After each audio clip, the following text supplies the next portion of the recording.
Well, hello. Sorry, I am a little bit late. So it was a crazy morning, a little technical, trying to get my computer up and running, but I am here now, a few minutes late. I hope you guys are having a fabulous Monday morning. This is Sandy with Suburban Homesteader, Wyoming, Arizona, and today we are talking about seed starting. Um, in seed starting in a way that you don't really need any fancy equipment. Seriously, you really don't. Um, there's some beautiful setups that you can buy. Seriously. And I actually think I'm going to switch glasses just because I have a lot of reflection on these ones. So I'm going to switch them. I don't know if that made any difference whatsoever. But if you look back through history on how people started seeds and what they did and how they did it, and it was very much simple, easy. Let me just say hi to Teresa. She stopped in when it was just a little bit after 9, said she'll be back. Troy Sutton, hello, how are ya? And Penny Ortiz, saying hello to everybody.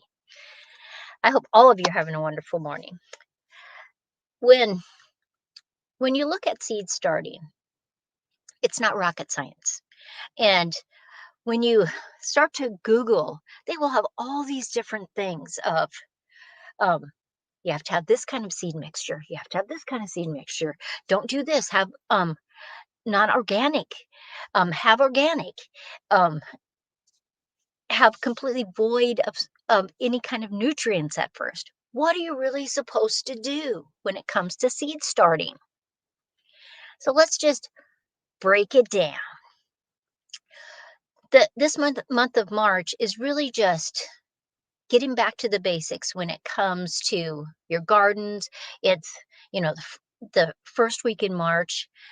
A lot of people are really starting a lot of seeds. Now, if you were doing onions or any kind of alliums from seed, you probably already have those started because they just take such a long time.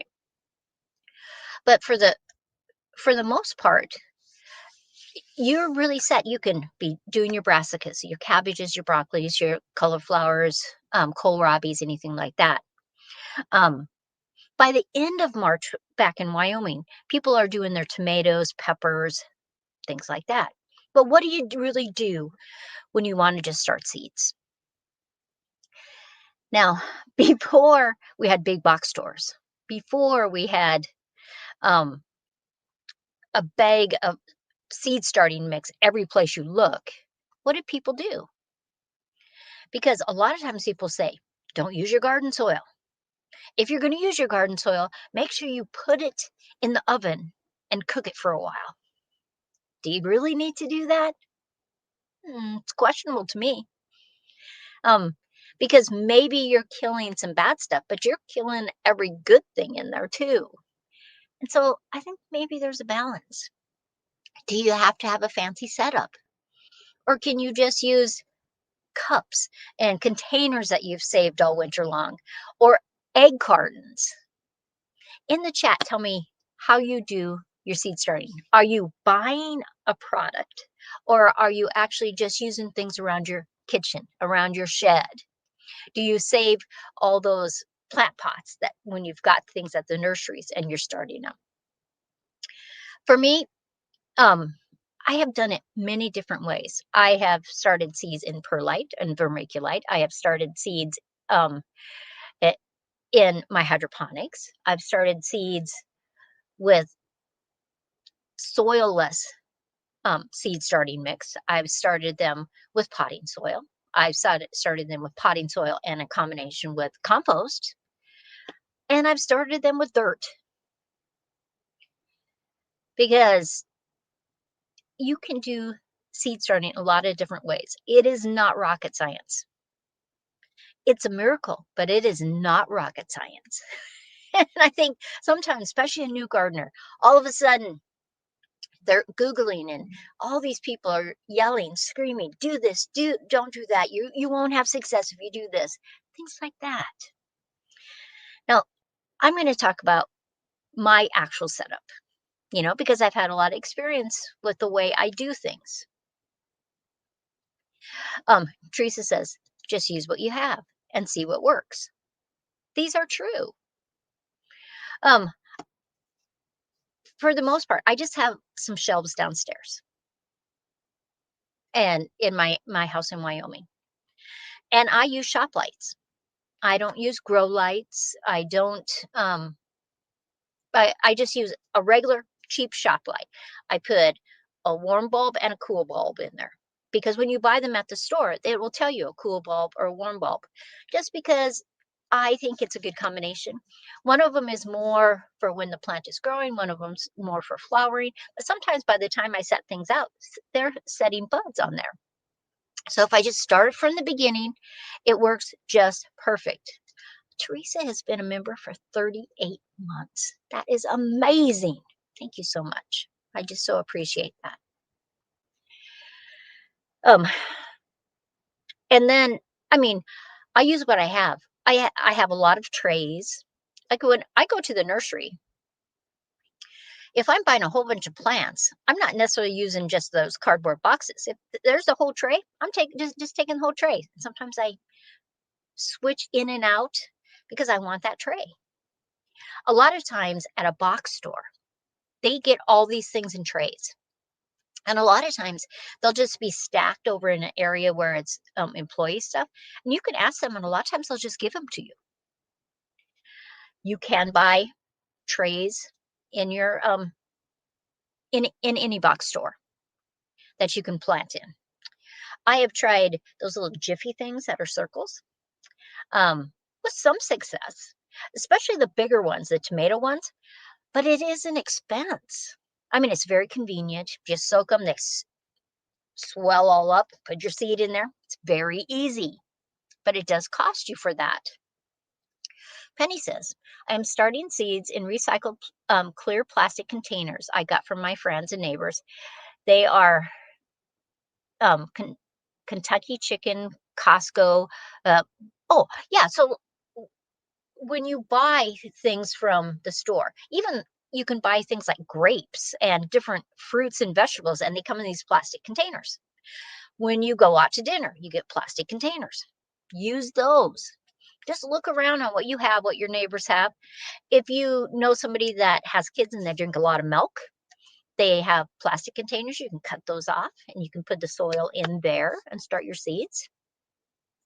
I do like some kind of, oh, Penny says Kentucky Fried Chicken. Yeah, I figured that's what you were talking about. Some kind of drainage, because nothing will kill a little seed faster than drowning in too much water in that soil. And so you just have to think about when you're going to start those seeds, what kind of containers do you have? Chris and Larry Homestead, hello. Thank you for stopping by. We're talking about seed starting. So, Chris and Larry, if you have ideas of what you do, just put them in the chat. What kind of containers are you using? Are you buying them? Are you just using what you have? Troy says, yes, I have the exact same outcome, whether grow lights or shop lights. I'm experimenting with hydroponics this year. I do like hydroponics. I have a really nice setup back in Wyoming, and so I like it a lot. Now,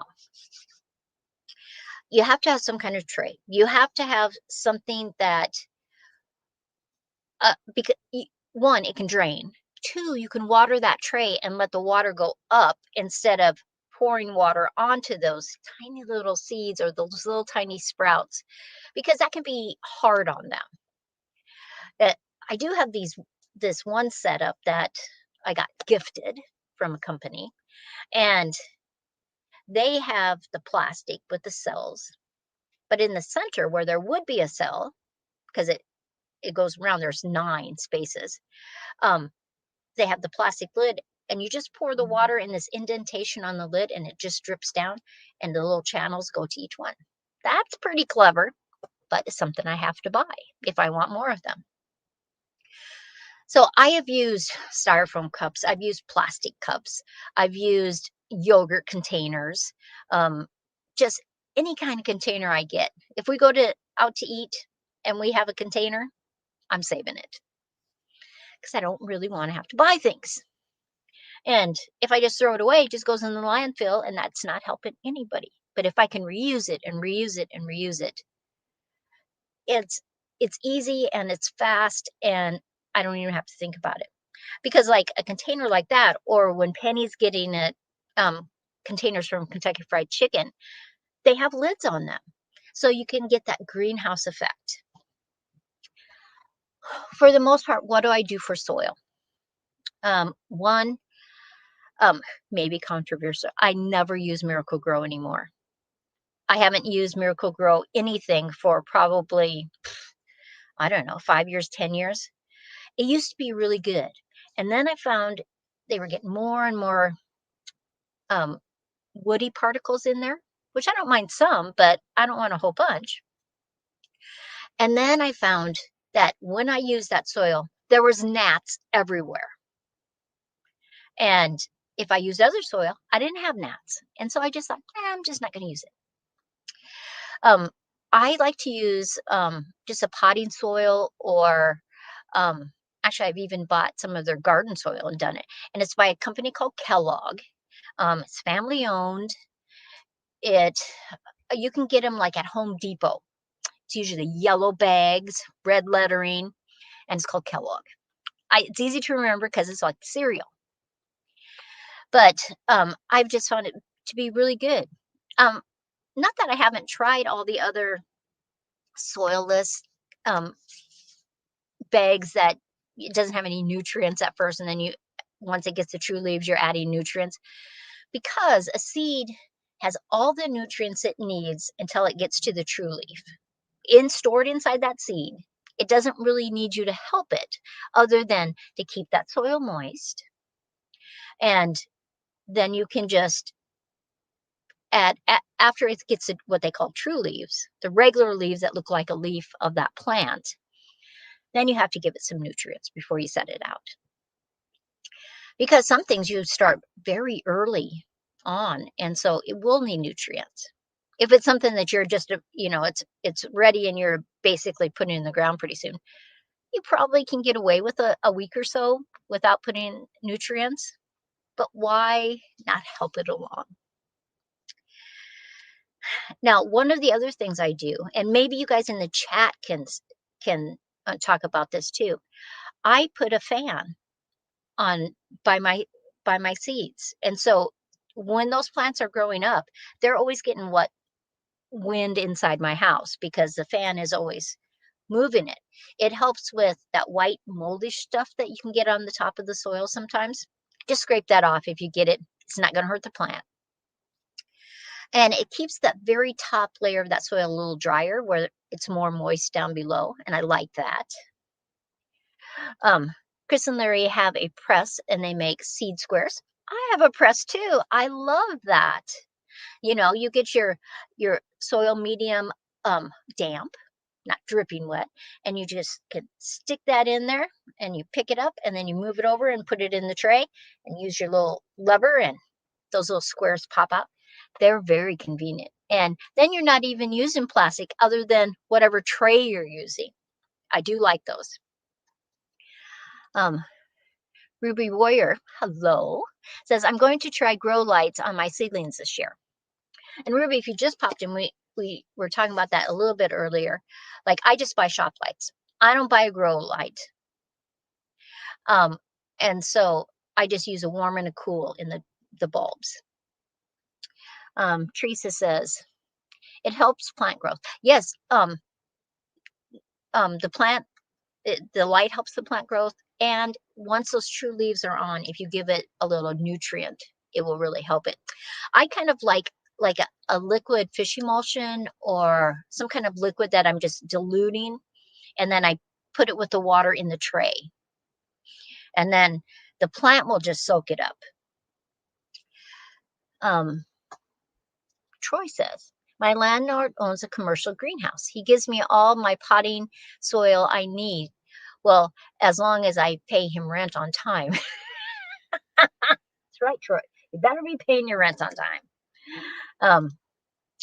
Fans help with growth and making them stronger and not leggy. I have found this so true.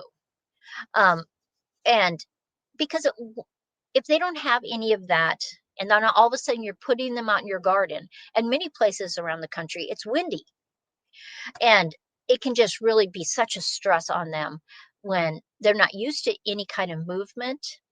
And it does make them so much stronger. So if you have the combination of the lights and the fan going across, you're getting stronger. They're not leggy because they're getting enough light. Because honestly, I have grown um, plants in windowsills. I've grown them right by a sliding glass door where a lot of sun comes in. It it's just what you need to do. What about ceiling fans on low? Um, I think that would perfectly work. I mean, mine have always been to the side, and then I'm twisting my trays around every so often, and so it's always bending both directions. But any kind of air movement will help that. Um, if you don't have a fan, what things that you could do if it's a small area when you go to plant it out, if you can just block it some way from the prevailing winds, that can help it too. Um, but any kind of movement that you can have. There's little fans that you can clip onto your shelves, and you can adjust slow, medium, high. And as the plant gets stronger and bigger, I usually have my fan a little bit stronger just because I want them to get used. I don't want it bending over, but I want them stronger because mine don't attach to my shelves. They're farther out, so I can adjust the space from the fan to the shelf. Um, Now, when I start my seeds, I do like to put a cover over them. But wait, before we talk about that, we need to talk about planting the actual seed. On your seed packet, a lot of times they'll give you information, you know, because some seeds need to be sown right on the surface. And some of those seeds need light and some of them don't need light.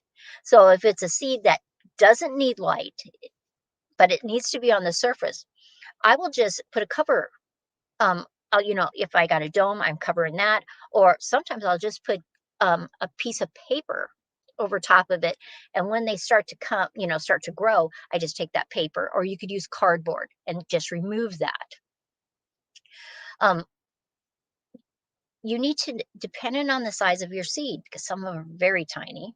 Some of the tiny ones you're just barely covering if it's supposed to be under the ground. Um, if it's a bigger seed, you're going to bury it much more deep. Um, Seeds understand their own gravity and which way is up. So even if you planted that seed wrong and it was like upside down, it is going to curve around and come back up. They're smart that way. But a lot of times a big seed, I'm just doing flat, it's going horizontal. And so I'm I'm making the hole, I'm putting it flat down in there, and then it's going to sprout itself.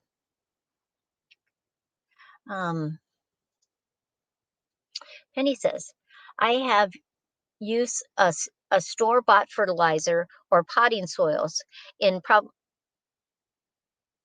maybe she means I have not used bought fertilizer or potting soils in probably 40 years. I use banana, hot water, molasses, fish carcasses, hot water, molasses, ground coffee grounds, eggshells, Epsom salt. There's a lot of things that you can have probably just around your house that you can use.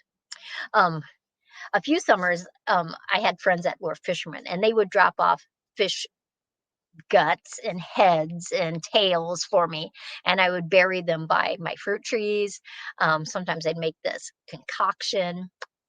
It is a little smelly, but you only use a little bit because you dilute it in water, especially with those little tiny plants.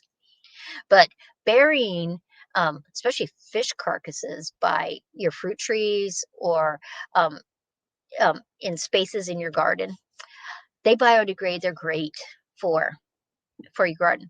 In fact, when the Native Americans did Three Sisters, and sometimes it was Four Sisters, but Three Sisters, they would bury in the area that they were doing these round mounds. They would bury fish, parts that they didn't use. So it's interesting what people use and don't use. Chris and Larry says, I have to cover my seeds indoors. House cats think it's a buffet. I could see that happening.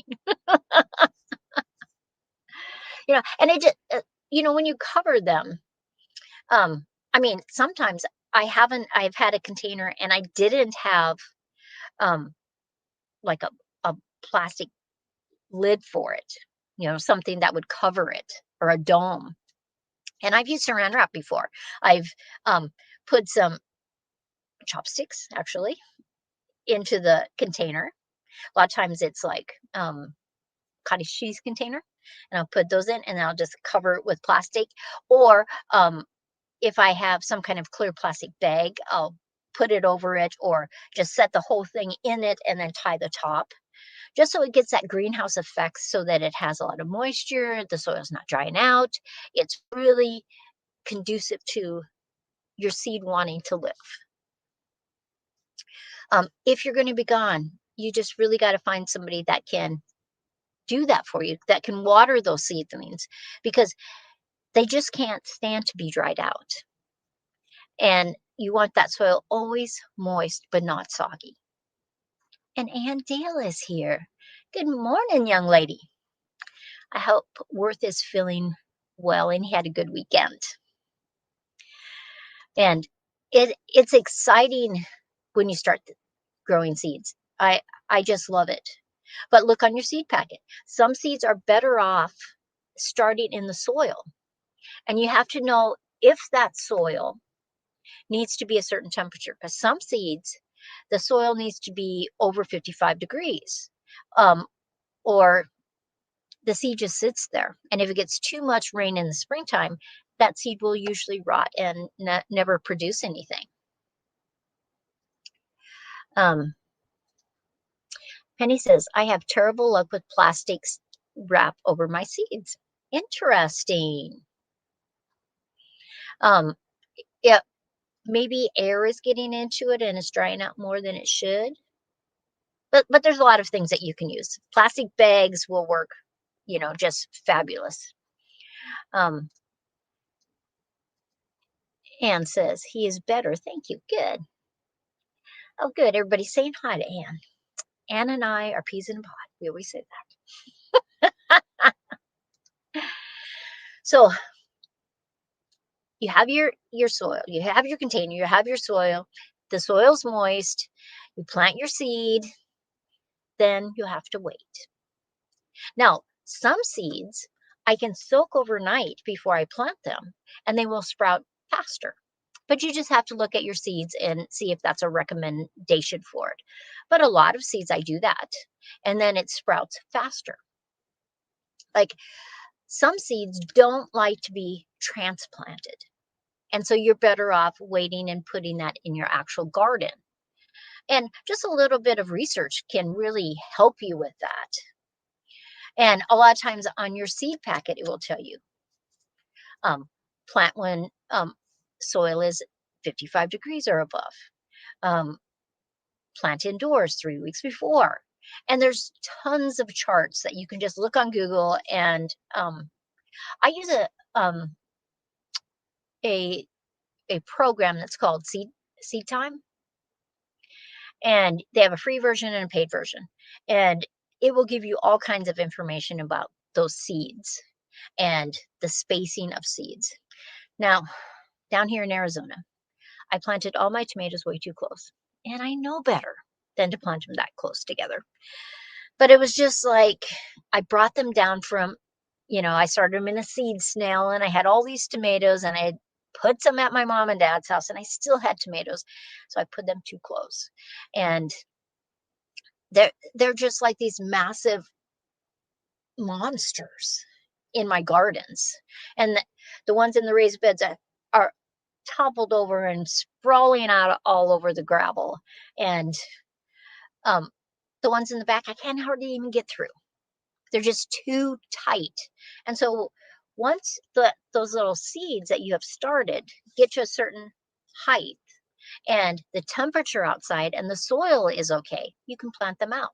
So just know, like, this spring when I get back to Wyoming, I have made the decision. I am planting my tomatoes 3 feet apart. They just get too big. And then it's hard for the airflow to get around there because your seeds need airflow. Just like when they're babies and you have a fan uh, going across so that it just keeps it um, have that movement. Um, Chris and Larry say, Sandy, are you down in the Phoenix area? I am in Yuma. So about 3 hours, 2.5 hours, depending how fast you drive from Phoenix. But main part of Phoenix, about 3 hours. They are up north of Prescott. Oh, I love that area. How fun. We might have to meet up one of these times. I love finding other YouTubers. In Wyoming, we have a few YouTubers that are around me, but Wyoming is much more spread out and less YouTubers. But there are a few of them. And Matthew's in. Hello. How are you? A long colder than your area. Yes, that's true. Yeah. Yesterday we were 97 degrees. Today I think we're supposed to be about 92, and then it's supposed to go back down into the 80s because that's a little unusual to be so hot. And I was outdoors yesterday pulling weeds, and I waited till it was probably 5 o'clock at night before I went out to pull weeds. I was just sweating like crazy. I mean, the sun was behind trees, and my mom and dad's house is next to us, but it was still 92 degrees then, and it was just hot. We were lucky to hit 65 yesterday. The thing about weather, off of our subject, back home, they've had a very nice winter.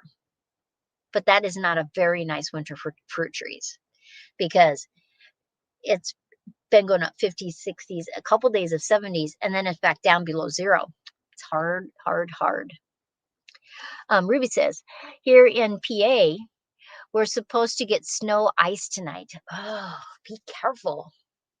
I honestly, in Wyoming, I wish it would be snowy and it would just keep that cover on there because it's such a good insulator. But my one friend up there said that so far, really, moisture-wise, not inches-wise, but moisture-wise, we've only had a half an inch. I mean, we've had a few times of 2 inches or 3 inches, but it was really powdery, so not a lot of moisture in there. It's bad for fruit trees. So we'll see. Oh, Teresa, thank you so much for stopping by. So if you were going to start seeds today, what would you start? If I was already home, I would be starting my brassicas.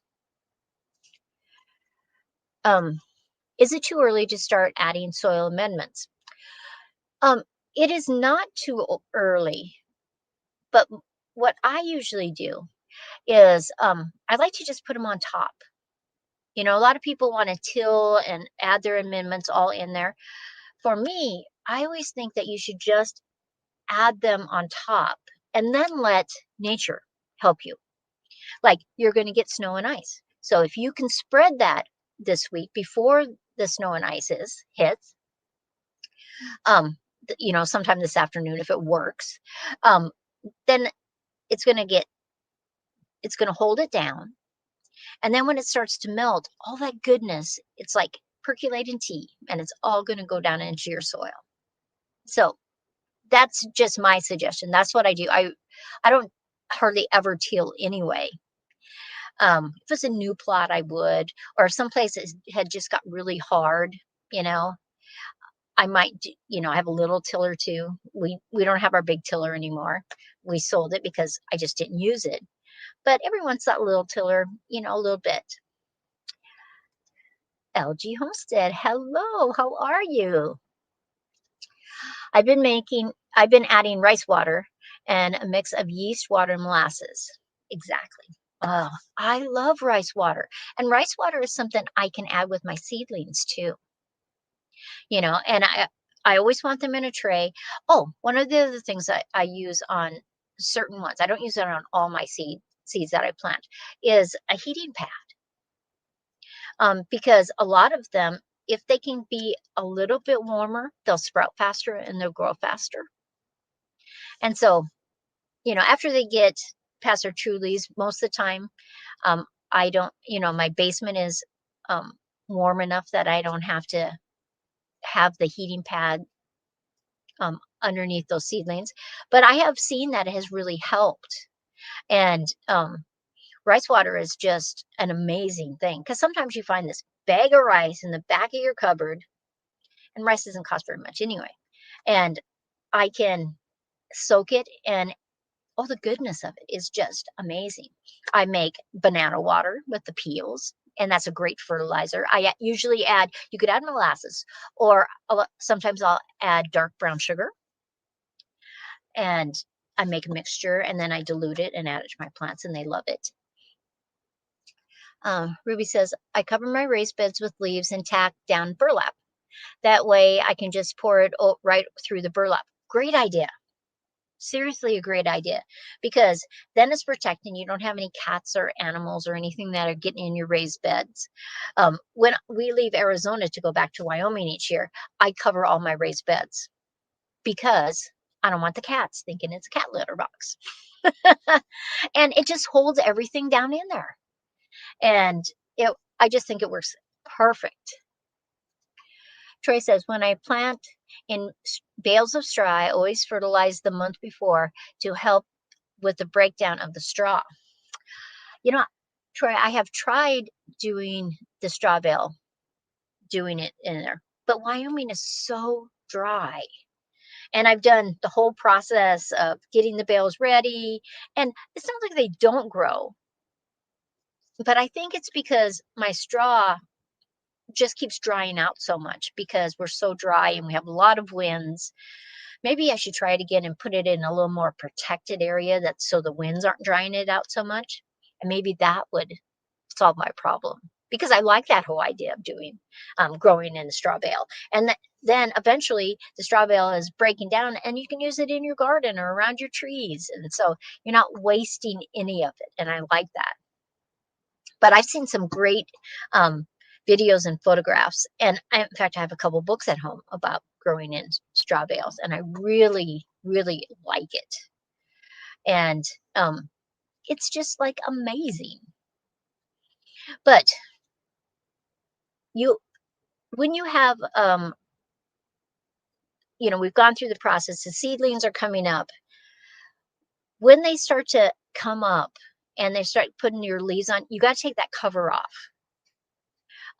Because that is too much moisture for those leaves. And the hard thing is sometimes you have multiple things at multiple stages. And when do you take your cover off? But honestly, as soon as some of those plants really need the cover off, I take the whole thing off. I have tried putting, like little tiny plastic things over parts of ones. It's interesting.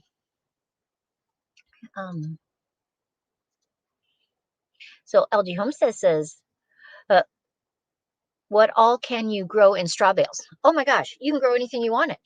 From tomatoes to strawberries, beans, anything you want.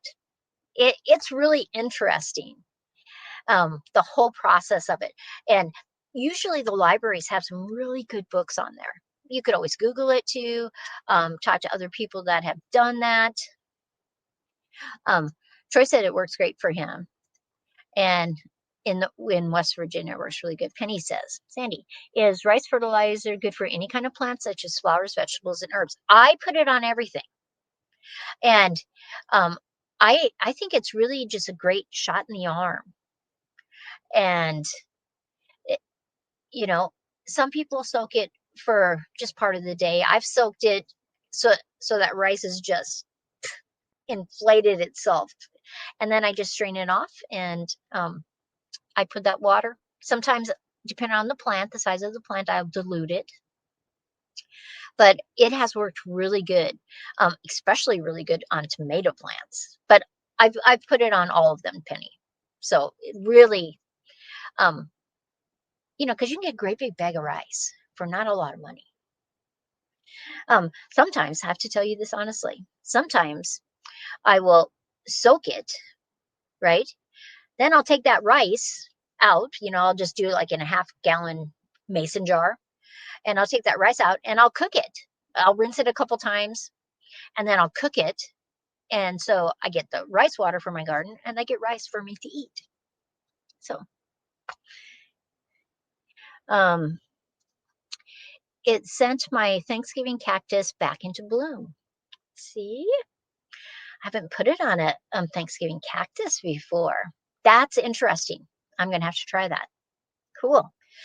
Well, everybody, it's 35 minutes. I'm going to let you go.